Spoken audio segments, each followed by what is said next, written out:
va parler de la manière de se présenter. Est-ce que ça compte? C'est-à-dire, dans certains cas, dans certaines situations, le recruteur va demander au candidat de se présenter.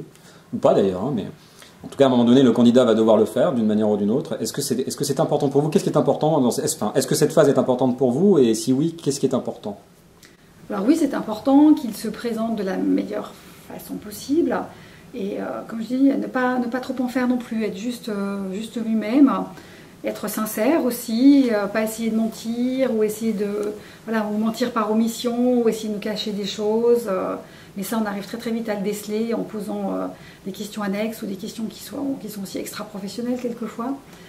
Et de toute façon, en entretien, en règle générale, les gens sont toujours un petit peu sur la réserve ou sont un peu tendus. Donc c'est pas très difficile en règle générale de les déstabiliser ou de les mettre un petit peu en porte-à-faux. Donc c'est notre métier, on y arrive. Donnez-nous, sans dévoiler des secrets de fabrication, mais donnez-nous juste pour l'anecdote, en fait, une technique de déstabilisation d'un candidat.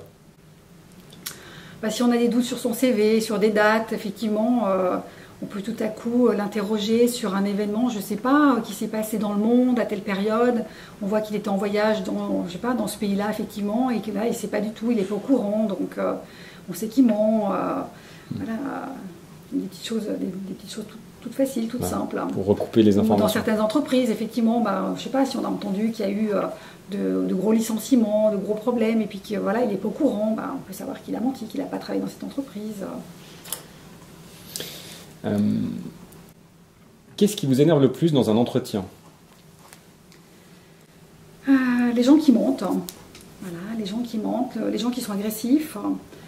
Et les gens qui, tout de suite, ont des exigences quant aux informations relatives au poste, au salaire, qui n'acceptent pas une discussion, un dialogue, ce moment de se présenter, mais qui sont uniquement là pour tout de suite obtenir de nous les informations sur le job en question et qui ne nous laissent pas non plus le temps de leur poser les questions et de les découvrir.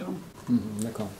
Donc, faut pas être... Et également au niveau comportemental, les gens qui mâchent des chewing-gums, les gens qui ne vous regardent pas dans les yeux, qui éludent les questions. Voilà, c'est clair que c'est pas pour nous faire plaisir. Alors, à l'inverse, quel conseil vous donneriez pour l'entretien, si vous deviez donner deux ou trois conseils, principalement? Alors, je pense systématiquement être sincère, être soi-même, avoir aussi des réponses en adéquation avec son CV. Donc, c'est toujours bien de ne pas mentir sur son CV et de être cohérent quand on vous pose des questions et que ça puisse coller par rapport à ce qui est écrit sur papier.